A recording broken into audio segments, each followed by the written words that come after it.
Hello, everybody out there viewing wherever you are, which could possibly be on the Facebook pages of Popular Resistance or Cebu Community Radio or any number of other platforms, including my accounts on Twitter, YouTube, VK, LinkedIn, Twitch, and Facebook.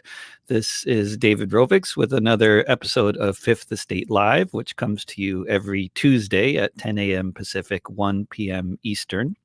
I host it every Tuesday along with other discussion interview shows, which I also host on Wednesdays and Fridays at the same time, 10 a.m. Pacific, 1 p.m. Eastern. They go up on all those same platforms, the Facebook pages of Popular Resistance and Cebu Community Radio and elsewhere, and then they go up in audio form as podcasts if you look for This Week with David Rovix on any podcasting platform.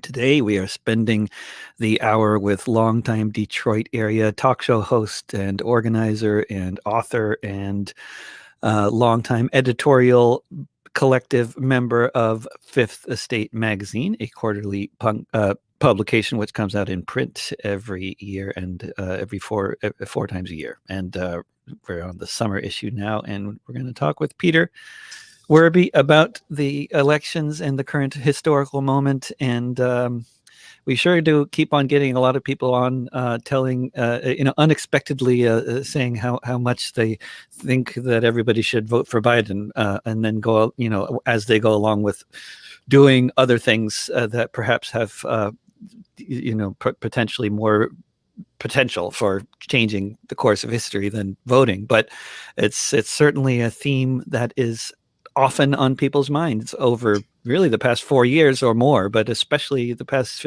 few months. And what do you think? Good to see you, Peter. Tell us about your thoughts. Well, I don't know. They're pretty, in many ways, pretty scattered, but maybe you can help me put them together.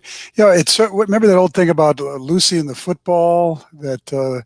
Lucy would hold the football for Linus or Charlie Brown.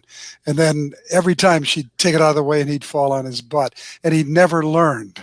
Well, there's something. Our system right there. Yeah. But we are, as a little aphorism that we have at the Fifth Estate is, we say we've been reduced to, in a macro sense, in a larger societal sense, to please, sir, don't kill everything so fast. And that's what a Biden vote was. I mean, on a more micro level, where for lack of, I'm trying to think how inclusive to be, but let's just be real narrow.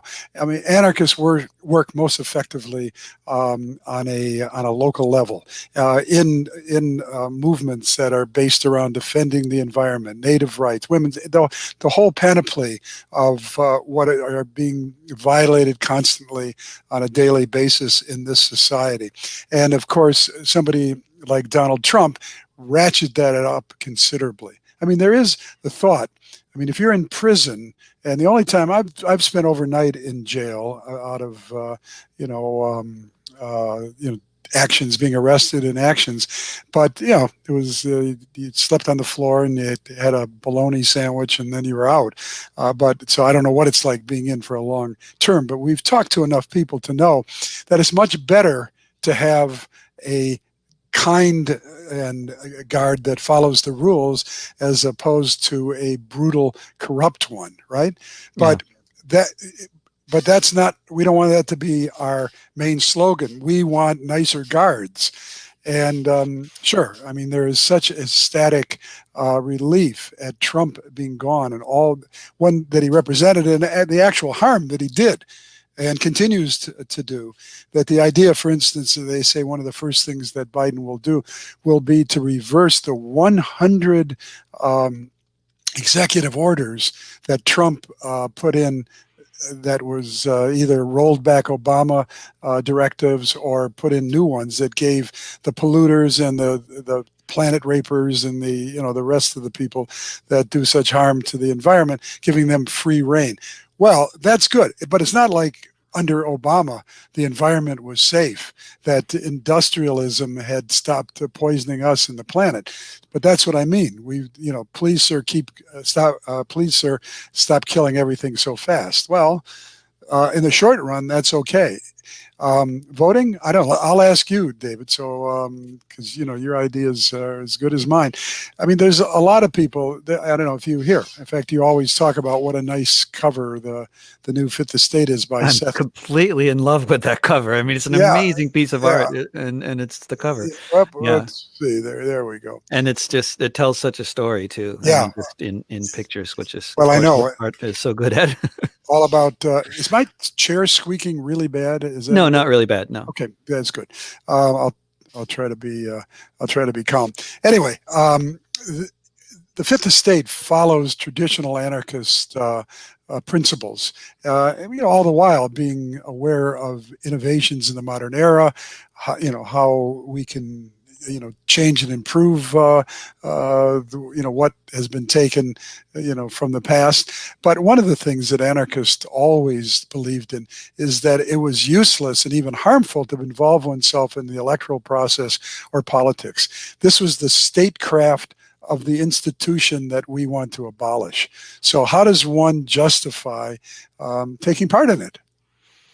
And then, of course, there's a matter of degree, perhaps, as well. I mean, there's a lot of people out there, perhaps, people who, oh gosh, I don't want to say terribly ageist things, but it's from my experience in my life and observation, there's a lot of arrogant people who maybe have a more or less simplistic view of life, and oftentimes they're teenagers and they're watching now, and maybe they're pissed at me for saying that. I don't know, but that's okay. You can write me and tell me how offended you are. That's all right. But there's this kind of idea that it has to be everything or nothing, that you either have to, I mean, there are people out there, no small number of people that would rather organize the revolution under fascism rather than under something more like social democracy. Not that Biden's a social democrat, but I think that it seems obvious that we would rather be organizing in the context of some kind of a social democracy, as much as it's harder to organize in that situation because more people have more of the good things in life, and so less need to see, to overthrow capitalism. And that's one of the obstacles when you have a actually functioning state that's serving the basic purpose of maintaining domestic tranquility by making sure nobody's starving and that sort of thing. Well, then that's a harder atmosphere to organize in some ways, but in other ways it's much easier. So I mean, to me, it seems obvious that you can take a few minutes out of every couple of years to fill out a ballot and mail it in. I mean, if you're a news junkie anyway, you know who these candidates are. Right. So it's not like you need to do much research, and you don't necessarily have to be actively involved with promoting a campaign to bother voting. But when you see how slim the margins of victory so often are, you realize that actually, it's not by far not the biggest way you can have an influence, but you can at least have some impact locally. I mean, the kind of things that we just passed, the ordinances we just passed in Oregon, I think are a perfect case in point. And we've just legalized hard drugs. We've just legalized psilocybin for medicinal use. We've just passed what will probably be the strictest oversight of any police police force in the U.S., which is still very problematic and is being challenged by the police union immediately as soon as we passed the ordinance. But, and we also elected two candidates who are both supported by the police union at the same time as we voted to oversee the union, which is part of the problem with the elections, is that it's always Democrats. And so in this city and in many cities, there's nobody else is running.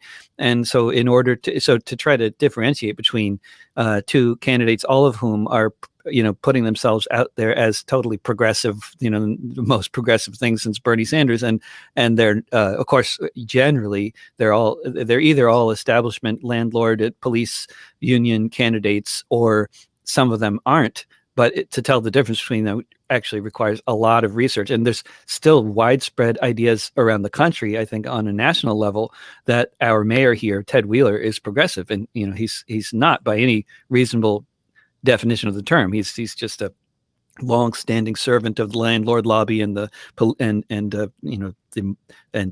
a fan of massive police budgets and everything else. But when he gets any press, it's always painting him as this sort of progressive.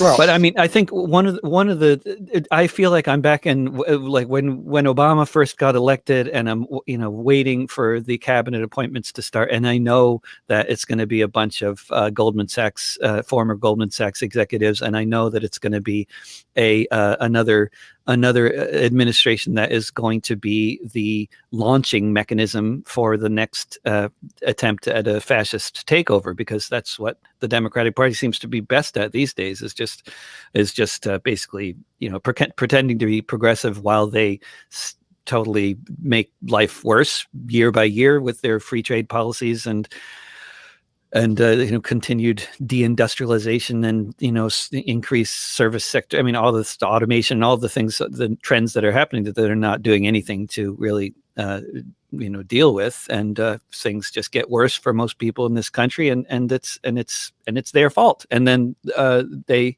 can then the Republicans can come to power and pretend to be the party of the working class, actually, which is what they're pretending to be, which is astounding that they can actually manage to get away with that while they're clearly serving the interests of the corporate elite. But then that's what the Democrats are doing too. So it's hard to, it's just a matter of rule of law, or what we've had, which is another thing entirely.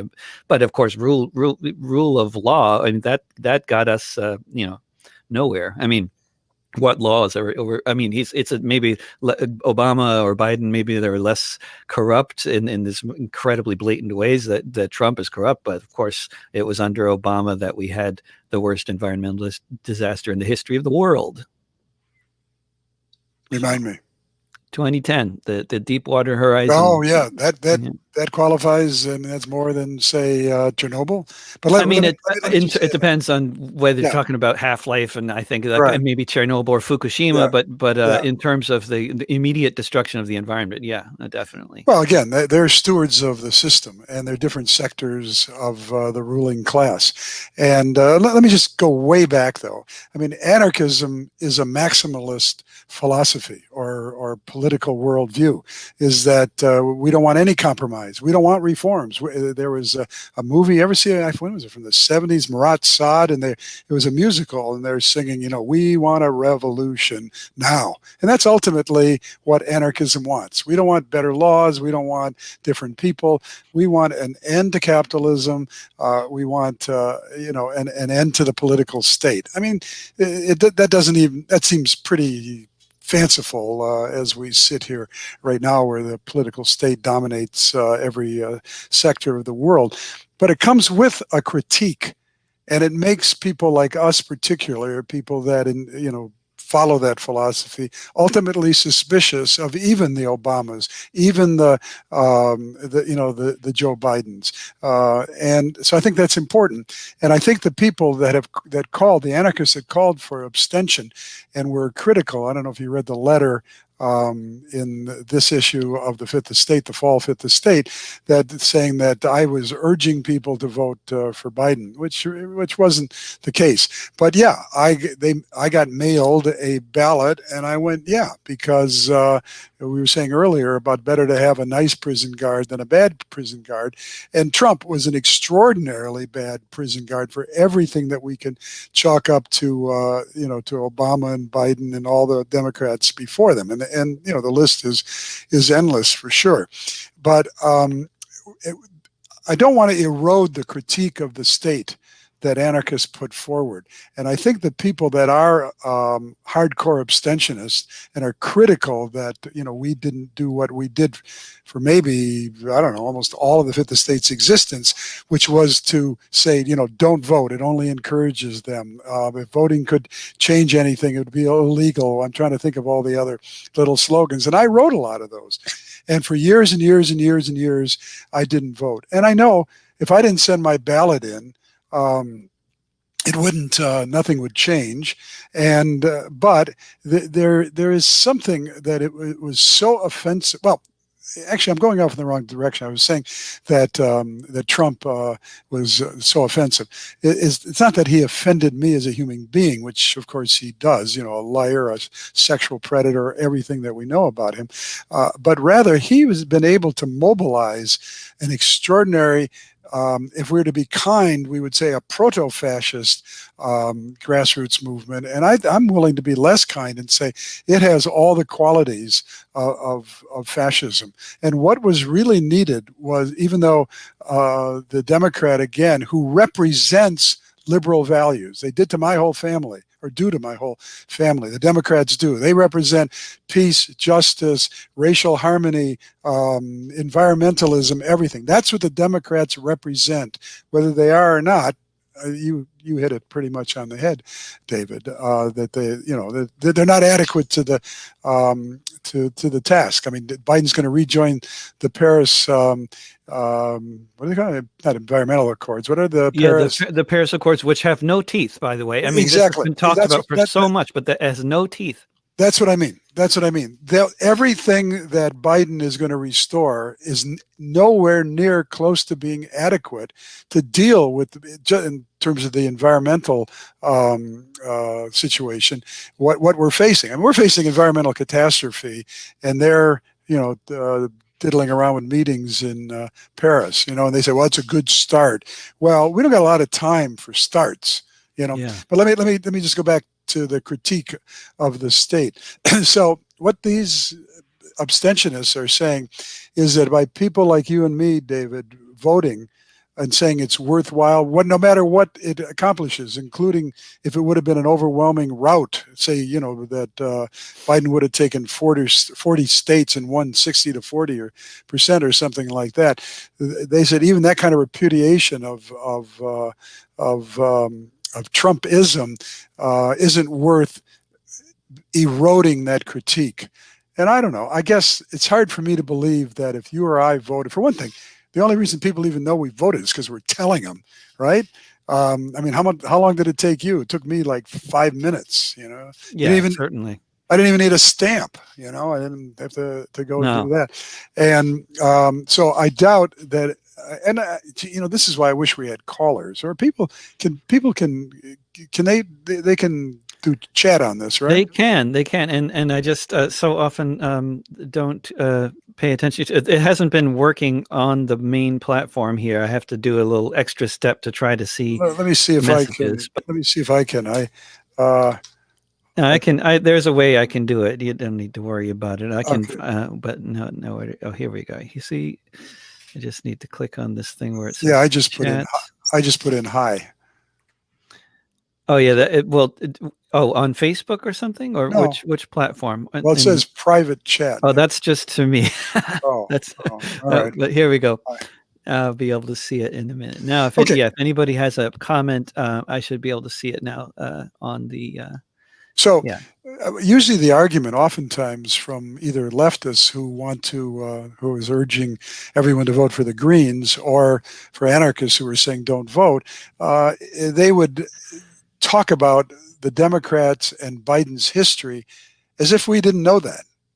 That somehow we were fooled into thinking that Biden was going to bring about some, Denmarkian social democracy that, you've spoken about in the past. That's not it. I mean, my main goal was to disrupt this enthusiastic grassroots fascist movement that's armed and coherent and militant, and even with the brave comrades of Antifa and the Black Bloc, who will meet the sword tip of that, the Proud Boys and what have you in the streets, and they're to be admired for that, for their actions. The real mass is a liberal movement, that think the Democratic Party is a wonderful institution, and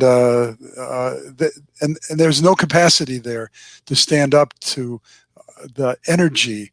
I mean, that's what fascists have. They have enormous energy, and so I'm fearful. I'm fearful what happened. Just one final thing.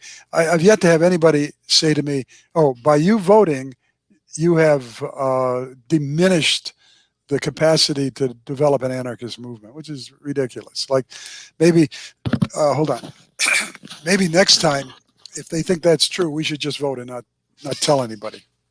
I mean, it seems to me that actually, in my lifetime, the best organized and most effective movements have been organized by anarchists, whether or Sure. not they call themselves anarchists, and oftentimes that's not something that's publicly mentioned, but by the very organizers that we're talking about. But like I'd say, the Occupy Wall Street, the global justice movement, are two examples of basically anarchist organized movements and organized along anarchist principles, and also very effective, had a real impact on not on policies around the world as well as on consciousness around the world.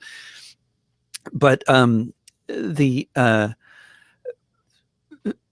these movements, they also have, Occupy Wall Street and the global justice movement, what they also have in common is that they were both born during democratic administrations. And I don't know if that's a coincidence or not, but what is very clear about the circumstances of happening during a democratic administration was, it was very clear that this was a movement against capitalism, and it wasn't about a partisan thing. Well, whereas with the anti-war movement around 2002, 2003, what you realized after a while, if you didn't realize it right away, is that you were largely surrounded by Democratic voters and people that were, it was largely a partisan Democratic movement. Of course, there's a lot of people who are against war, and maybe they don't all define themselves as Democrats, and loads of people who were to the left of anybody who would identify as a Democrat were going, of course, and to the protests and organizing the protests as well. But it was a very different character, the movement altogether. Sure. And that's where well, I mean, essentially, I'm just echoing what you said. That's where the power of an extraordinarily small movement or people that adhere to the philosophy of anarchism is in actions like that, and going back even, further into, into Seattle in 1999. And the whole idea of anarchist organizing, of affinity groups, and what is it, the people's is it microphone, people's microphone, or people's megaphone? Was it human mic? Were they calling it? Now I'm forgetting. But yeah, Yeah. all of that stuff. People do it. Yeah, we don't have a hierarchical. This group isn't run by a hierarchical steering committee and grand leader. We're a collective. It used to be, that if you said you're a collective, people wouldn't even know what the hell. That's how people get their trash removed. It's collected or something like that. Now, right.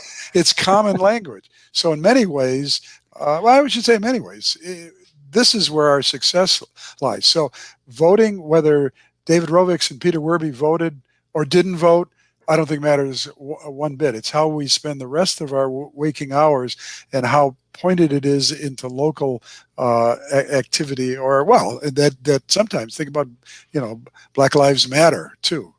Again, that I don't know. I mean, it was so broad and mostly led by people of color that I wouldn't ascribe that to anarchists. But again, that where's the leader? We're all leaders. I mean, you hear that over and over again.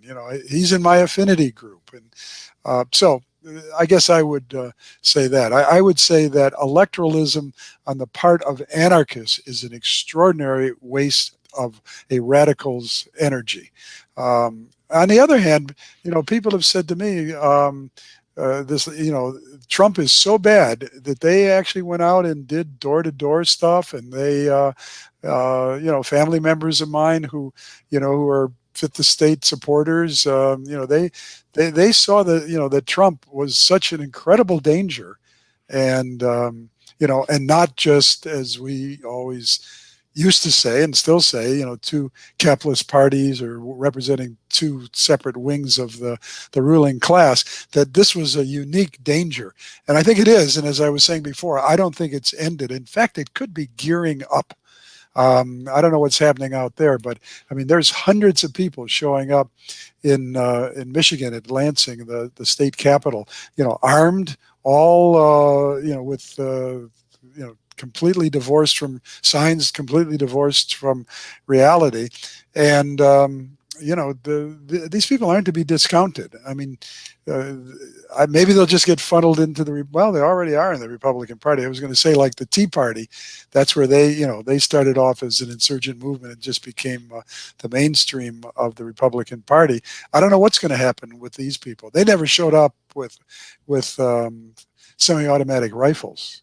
No, this showing up with all these semi-automatic rifles in such numbers is all new, certainly in my lifetime. And now, of course, on when we have protests these days, it's so common, more common than not, that there are assault rifles on both sides. That security, the security doing the folks doing security on our side are armed with assault rifles as well. Not here yet, right?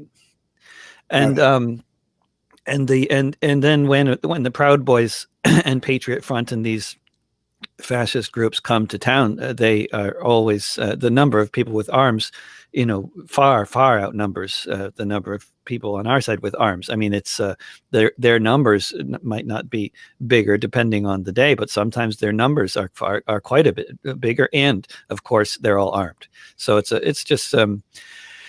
Yeah, it's a very alarming development. Obviously, the fascist movement that's developing, that doesn't usually call itself fascist, but sometimes actually even embraces the term. And but then what especially concerns me now, of course, is that well, as Ajamu Baraka put it in an article he just put out the other day on Counterpunch, he said Biden's main job is now to put the left to sleep. But I mean, which is, it seems to be, that's the main job that the Democrats have when they come to power. But this is exactly, of course, the opposite of what is needed if we actually want to prevent fascism, and that's then whether there's going to be people in enough numbers who are able to see through the situation that we're in and be able to really organize a real movement that will bring us forward. But of course, the problem is, of course, as every time there's a Democrat in power, as with Republicans, the stratification of wealth increases and the working class living standards decrease, and that's just been going on since the 70s under both parties, right? But then, if that process doesn't reverse, and if anybody's going to reverse that process among the two parties, you would at least traditionally assume it might be the Democrats. Although at this point, it's quite obviously not going to be either party, according to the precedent of Bill Clinton and Barack Obama's administrations. During both, administrations, the working class suffered immensely. And I mean, of course, the financial crisis had to do with that. And I'm not trying to say it was all about the democratic governance as opposed to the other party, but they were both voting for deregulating the banks and doing all the kinds of things that led to the financial crisis. It wasn't just Republicans responsible for that either, although they're more enthusiastic about deregulating everything. Well, everybody, hope, but what are they? Well, maybe this isn't the right. Hope dies of mourning. I mean, no, that's not the right phrase then. There's some hope that given this, that now things like the 1% are on, that's one of the things that Occupy brought out, that suddenly we're talking about capitalism. Suddenly we're talking about, the incredible disparity in distribution of income, that it would make sense for the Democrats actually to put forth more progressive legislation. I mean, it's hard for me to believe they're going to win both Senate seats in Georgia, but if they do, that'd be the only chance. I mean, $15 an hour won in Florida, even though that Trump took the state. I mean, and that's what's so bizarre. 70 million people among us, people that walk among us, that look just like you and me, voted for this guy that is so corrupt, is a pathological liar, a serial sexual predator, and on and on and on and on and on. And yet people were somehow able to overcome that to the point where more people of color voted for Trump, more gays voted for Trump, more Muslims voted for Trump. You wonder what's going on. Hey, can we do this? Mm-hmm. I mean, it's on the half hour. Maybe we can do. Oh yeah, let's mention that. I also I'm looking at the chat window here. Yeah, you are tuned let's do a to commercial. Fifth Estate Live. Fifth Estate Live comes to you right here, and on every Tuesday at 10 a.m. Pacific, 1 p.m. Eastern, and you can also find it all archived on fifthestate.org, as well as various other places. If you look for This Week with David Rovics on any podcasting platform. And you can subscribe to Fifth Estate as well at fifthestate.org, and you can get wonderful T-shirts as well. What do you got? A good T-shirt on that advertises? There you go. There you go. Excellent, excellent. Yeah. And on chat, Peter, there's a few things that somebody. Can I just let me just continue the advertisement a little? Oh yes, the advertisement. Yes. Coming out soon is the Fifth Estate Anarchist Review of Books. This is done by guest editors in Brooklyn. It's going to be in a different format, and everything I've seen of it, it's going to be this incredible issue. So if if you're a subscriber now, we're just about to send out renewal letters. So take a look at your label. If it says 408 or below, you need to resubscribe. If you want a sample issue, or as David just said, you want to subscribe and go to fifthestate.org, look at the drop-down menu, and you can get a lot of special offers like this T-shirt that goes along with it. All right, sorry, we are. No, excellent. We're getting chat. I'm learning how to make the announcement better next time. Right. Yeah, we first of all, somebody on YouTube is just pointing out Biden has not won yet, and then there's also somebody's wondering how you would contextualize ranked choice voting, and then somebody else is mentioning that Jamu Baraka, the Green Party candidate that I quoted, was a shill for the murderous Assad regime. And I have no idea about that, so I don't know about the latter is true. Yeah, I would say, let me just pick up on the Greens. The Greens have done such harm to themselves by running presidential candidates. In other words, there is such antipathy to them because of the fear that they were drawing. I mean, whether this is justified or not, I'm just saying, and this is empirical pretty much, that because of drawing votes away from what they see as the Democrats, they deny a lot of this, by the way. But again, this is the perception. Here in Michigan, people say that it was because of Jill Stein's Green campaign in 2016 that Michigan went to Trump. I mean, we could argue with a Green all day, but that's, and what they really need to do is what they did, and you're, I think, pretty familiar with them in Europe. They need to really go local completely, and they did themselves no good whatsoever. They didn't get publicity. They didn't get very many votes this time around, and they say people were angry with them for doing this. So they ought to rethink all of that. What was the other? Ranked choice voting. I don't care. Sorry. I mean, sounds flippant, but it's nothing. If it makes the democratic choices, small d democratic choices, better, which they say, good. I don't know. I mean, certainly my experience spending a lot of time outside of the United States, where democracies tend to involve more than two parties, it tends to work a lot better in terms of serving the people's interests when there are more than two parties, as a rule. Let's talk a little more about fascism, too. And, there's always been a debate on the left of, what exactly is fascist. Sometimes we just say, if a police chief orders his men to attack one of our demonstrations, we say they're fascists or they're brown shirts or what have you. But fascists, as I think you and most people listening know, has a specific reference to it. And generally, they're mass-based populist movements that arise in periods of crisis in capitalist society, most notably in the 20s and 30s.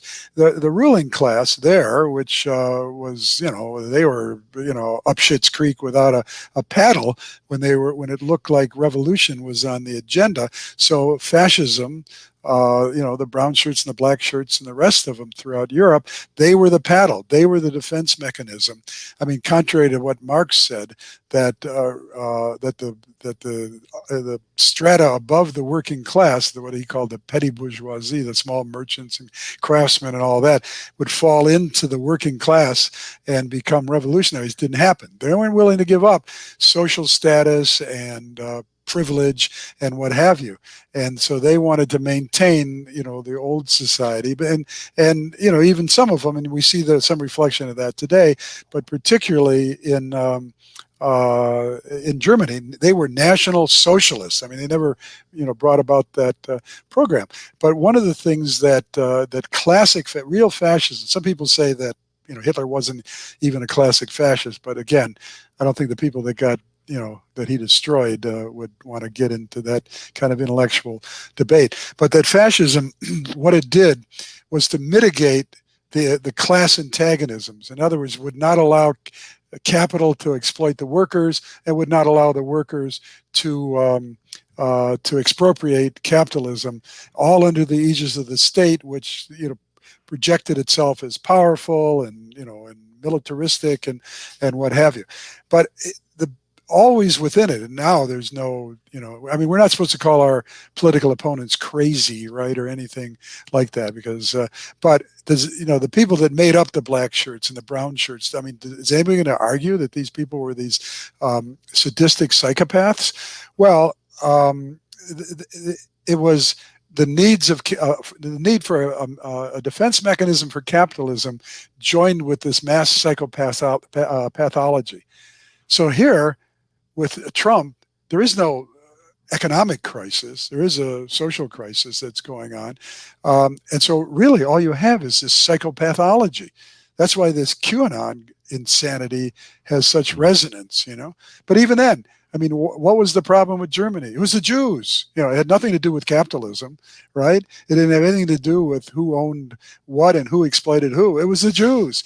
Well, that's as insane as, saying that the Democrats are running, the pedophile rings out of a pizzeria. Hey, what do you, one of the things I spent all my years in radio. What do you do when your nose itches uncontrollably? You just, on radio, it doesn't matter, right? I'm scratching, Ah! I guess I could have just done that and I brought attention. Yeah, on radio, you could just click the mute button and whatever you're doing. Yeah. So we have, I mean, think about the elements of fascism, the armaments, the deep religiosity, and you start having people like Steve Bannon calling for people being beheaded, like he called for the beheading of Dr. Fauci and somebody else. I thought I wrote that down. And you have this sheriff in Arkansas that just resigned, talking about it, wanting to. He wanted the head of the FBI. Bannon wanted the head of the FBI beheaded. I mean, the sheriff talking about wanting to death to all Marxist Democrats. Well, I think between you and me, David, we probably know about probably 9% of all the Marxist Democrats in the country, right? Most of the Democrats aren't Marxist. No. Yeah, and everybody, and the rest of the people listening, they might know another high percentage. So it's just crazoids, yet they have the capacity to do what?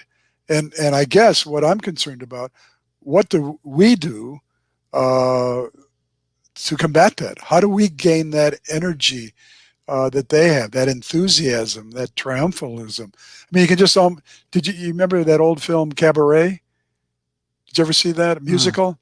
Don't remember. It's been too long if I did. Oh my God, I just saw it recently. Well, it's worth looking at this scene where this the people and the heroes or the protagonists in the film, they're out in the countryside in Germany, and all of a sudden this kid starts singing this song, "Tomorrow Belongs to Me," which is worth a Google. All you got to do is go, "Tomorrow Belongs to Me," and this is a spoiler alert here.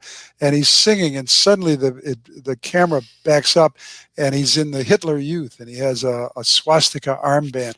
And suddenly this whole beer garden is standing and singing this. As I'm saying this, I'm getting chills down my spine. Am I, Mm. and I mean, we have some enthusiasm, and you see that without a doubt in any number of demonstrations or celebrations or actions against the fascists, to be sure.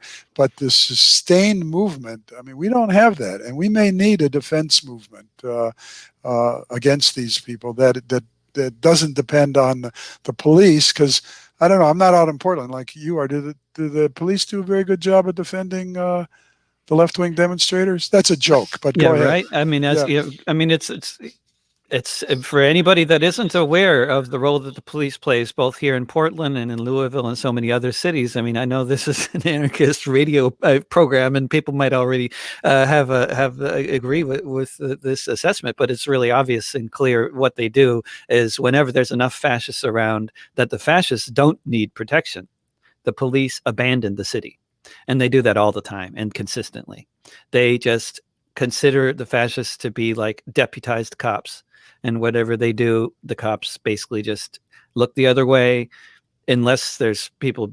I mean, sometimes really flagrant violations, like they're pointing loaded weapons around at people. Then occasionally, especially when they're being filmed doing that by journalists, occasionally they'll get arrested. and that's And the then, role. Think of, like, and way back in labor history, and in Hazard County and in yep. Bisbee, Arizona. I mean, it was always the cops could depend on this armed citizenry to combat the IWW or the mine workers. Anyways, What a we're lot of yeah, people, Peter, are talking about, not on the comments right now, but what I keep on hearing from so many people is the fear of what happens when there's a fascist leadership that is more. I mean, Trump has a certain charisma, but it seems to me and a lot of other people that there could be a fascist leadership that is equally charismatic but much more competent. sure. And that could, I mean, some people mentioned Mike Pompeo. I don't know if maybe he's got the Uh, competence, but not the charisma. But it seems like it would need to be a combination of these things. It's pretty essential for any good fascist leader. But there's bound to be people out there who can mobilize all that energy so much better than Trump is mobilizing it. Because it seems to me that there's a lot of energy out there among the far right, well, and and they're not being mobilized to the extent that they could be. as we know, in the last re-election in Germany in the early 30s, the Nazi Party was only able to get 38%. And it was mostly close to Trump's base. Middle-sized towns, small towns, rural area.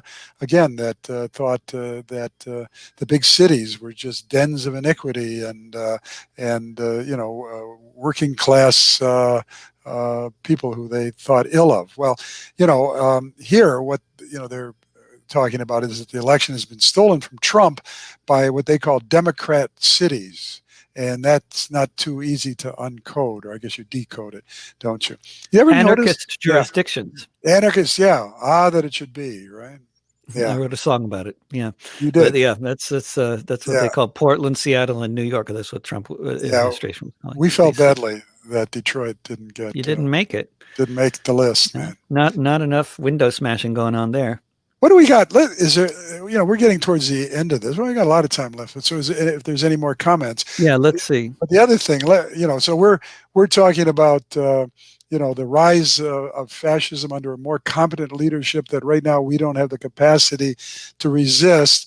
That's that's what we call a wrist slitter. Yeah, well, all right, man, it's all over for us. It's not. Mm-hmm. I mean, that there are. So many examples of admirable organizing in local communities around the country, and and so all this stuff. You think Black Lives Matter during the summer, it just dominated everything, and now you never hear of it. Well, I'm sure demonstrations are still going on every night in Portland. They are in Yeah, Detroit. They are in multiple. Detroit.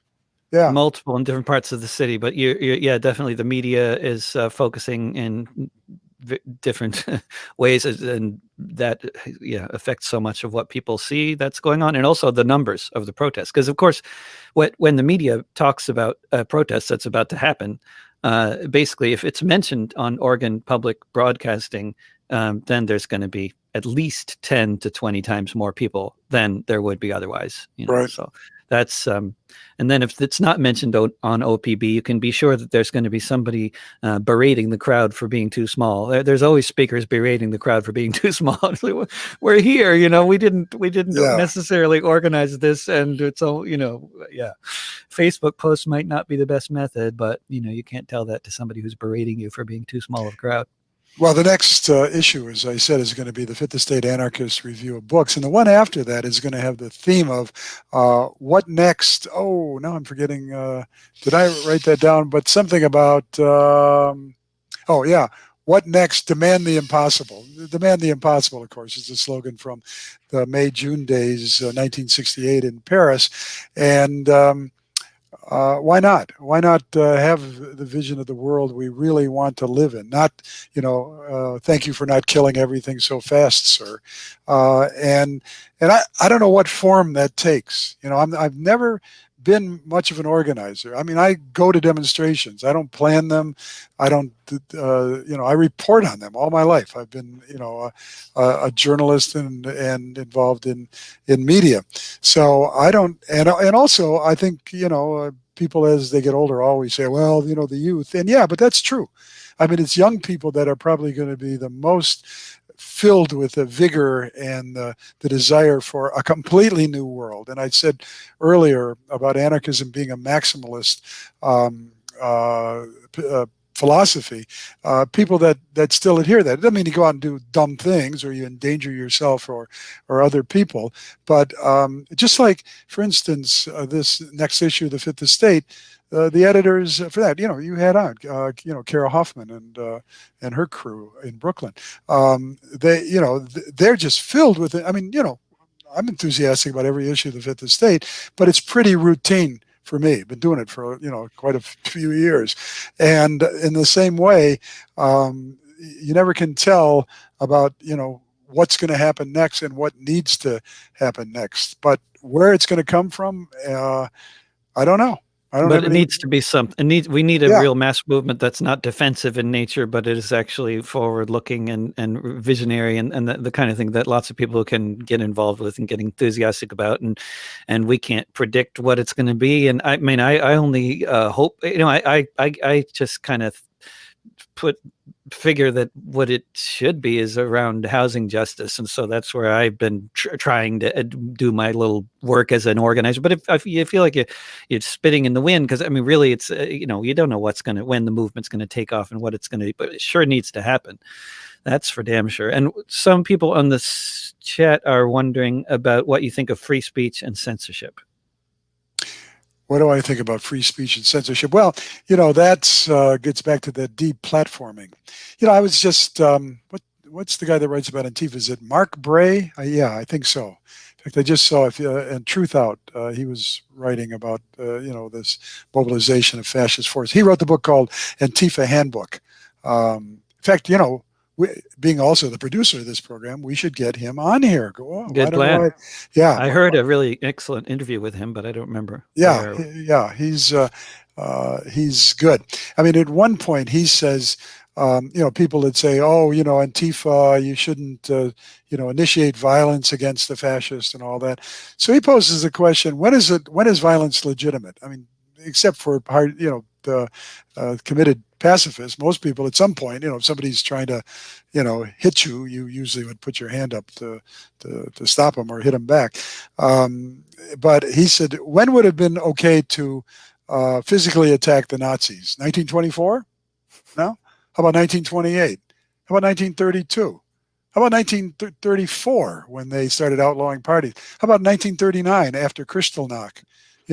Finally, an Antifa figure, what was his name? General Dwight Eisenhower took it on. I said it to somebody, and they said, "Hey, wait a minute, man. He's the guy that was part of the troops that suppressed the bonus marchers in Washington. They had the encampment there, like in 1932, and what have you." But it's I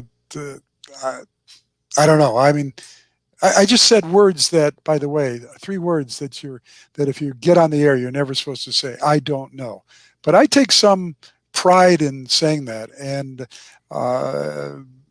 maybe, maybe if I was listening to a 25-year-old and they said, here's what we got to do, and here's where we're going, and this is what's happening next with the movement, I'd probably say, wow, this is very cool. But when some older guy says it, I go, yeah, sure. I don't know. Absolutely. So I don't feel badly about saying, I don't know what the hell's coming next. And when say, demand the impossible, I mean, are we really going to demand, here's our demands for our movement, the abolition of capitalism, the abolition of the political state, the abolition of the petrochemical industrial system. What do you think our success is going to be in the next couple of months?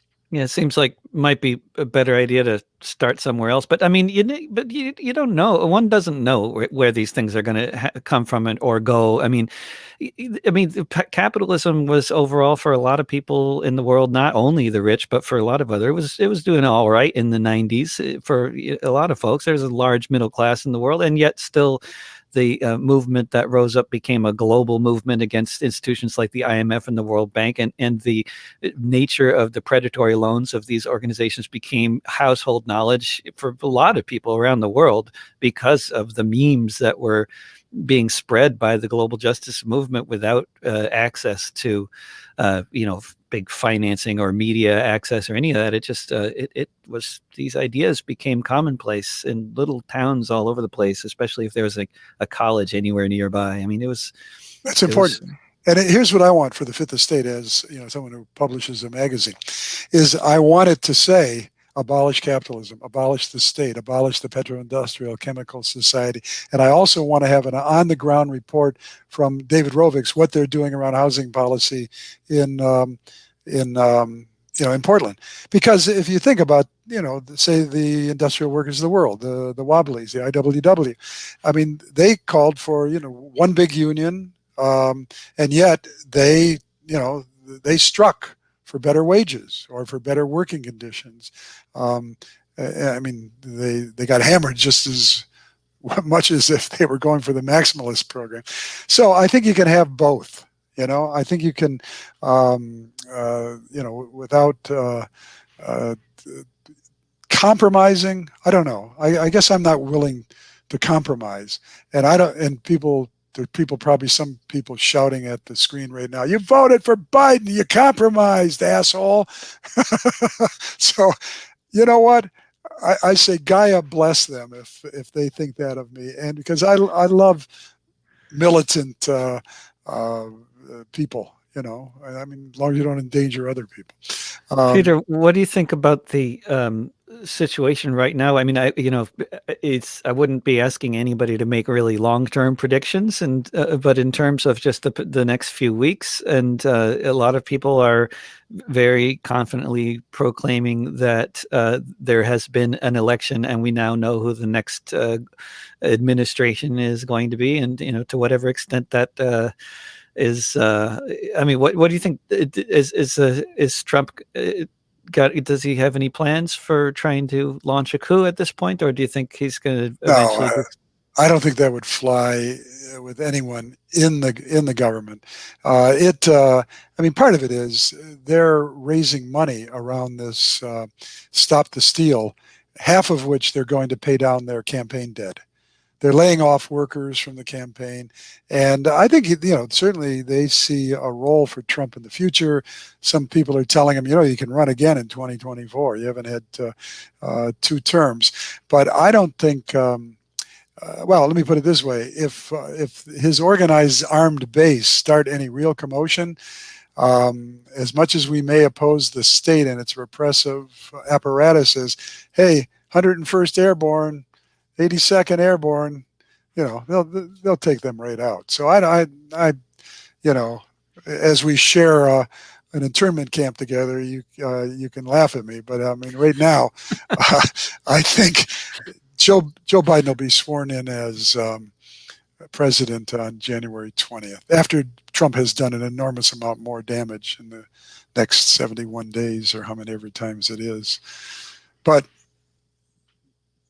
and another 100,000 dead of COVID-19 or yeah, whatever it's going to be. It's just it's so hard to predict anything in terms of like and what that might do in terms of any kind of reaction from the people in terms of social movements, whether from the left or the right or anything else. I mean, it's just it's such a volatile. I mean, then also the moratorium on evictions, the CDC moratorium expires at the end of December. If that doesn't get Nope. renewed in the middle of a pandemic, I mean, it's obviously it will get renewed, but and that's why making accurate predictions is impossible, because obviously it depends on what the state does and what other forces in society do, and we can't predict that. But if whether or not the moratorium is extended will affect a lot of things in terms of organizing and general level of misery and a lot of other things. Now's the time for solidarity, though. That's for sure. There's a lot of people who think that the term mutual aid was just invented, which is always entertaining. Apparently, I guess solidarity was a more common term. Yeah. I mean, what term were they using before mutual aid? Like just I don't know. I mean, in the interim, in the decades after Kropotkin wrote the book and before it started becoming popular again in the past year or so, I don't even, because we've been using the term mutual aid for a while now, obviously, Sure. but I guess Solidarity. there's solidarity maybe. Yes. Well, no, I was going to say solidarity usually meant more political and labor based. That very, the UAW song, the anthem, Solidarity Forever, that doesn't really incorporate mutual aid. Yeah. I was thinking too, speaking of mutual aid, the project in New Orleans after Katrina. I mean, models like that work. And that's where we should put our efforts. That's where we're successful. And those types of models are being practiced all over the country. I assume it's not just Portland. I'm sure I know it's not just Portland, but Right. certainly here in Portland, there's so many different mutual aid networks that are focused on actually like just basic different needs that people have in society and at the protests, like food, medical care, security, Yep. traffic direction. Prevention of vehicular assaults. Yeah. Well, let's go. Let's go out with a commercial. Yes, you are listening to Fifth Estate Live, Fifth Estate Magazine. That right there, you're looking at the summer issue right there, right? But or is it called it's called the summer issue, and the fall issue is going to be. No, this is the fall. That's the fall issue, and the winter issue is going to be Anarchist review of books. That's right. Yep. And then spring will be What Next? Demand the Impossible. And what next? One more prediction. How many former Goldman Sachs executives do you think Biden is going to have on his cabinet? Enough. Enough. Yeah. Good answer. Yeah. Thank you, Peter. Thank you, David. I got to tell you, I did talk radio for decades, and every once in a while, some people say, "Don't you miss being behind the mic?" And I said, "Rarely." And I am so pleased to be a producer of this show, and want to congratulate you on the work you've done. And it's good to know that people are tuning in. Yeah, it's a pleasure to be produced by you. Yeah. Okay. Thank you, Peter. All right, my friend. Talk to you soon. Talk to you soon. Bye-bye.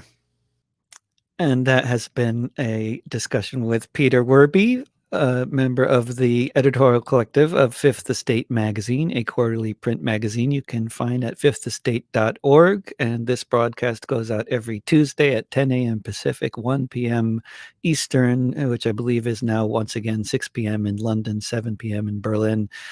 Every Tuesday on the Facebook pages of Popular Resistance and Cable Community Radio, as well as on the David Rovick's Facebook, Twitter, VK, LinkedIn, Twitch, and YouTube, did I mention? Yeah, all those places. And it goes out in audio form afterwards if you look for This Week with David Rovick's on any podcasting platform, or you can just find the SoundCloud playlist front and center at fifthestate.org.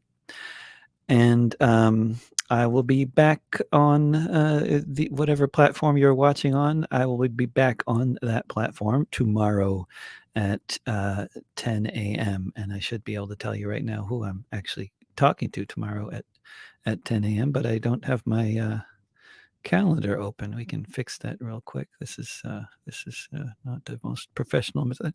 Here we go. Yes, we'll be talking with Chris and Sarah tomorrow, who is a longtime organizer of the protests at the School of the Americas in Georgia and a choral director, and has a lot to say about the role of music in social movements, which is of particular interest to me.